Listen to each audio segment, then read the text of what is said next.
First வரலன்னா நீங்கள் அதுக்கு முன்னாடி ஏதோ ஒரு மிஸ்டேக் பண்ணிட்டீங்கன்னா இருக்கும். அப்போ அதை இல்லாமல் நீங்கள் ஃப்ரெஷ்ஷாக என்ன பண்ணால் போட்டுருந்தோம், அவ்வளோதான். அந்த 0.1 பக்கத்தில் ஸ்பேஸ் ஏதாவது விட்டீங்களா இல்லை நிறைய டாட் போட்டிங்களா அதில் இது go to settings right click menu. நான் வயர் மிஸ்ஸஸ் இருக்கேன். அதோட பாஸ்வேர்ட் 90875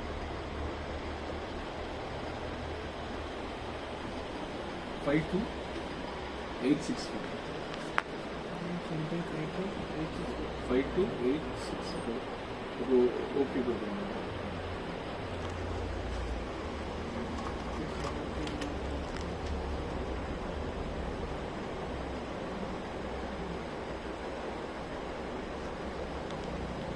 ஓகே கொடுங்க.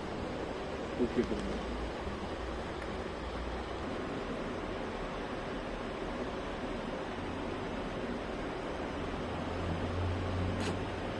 Mm-hmm.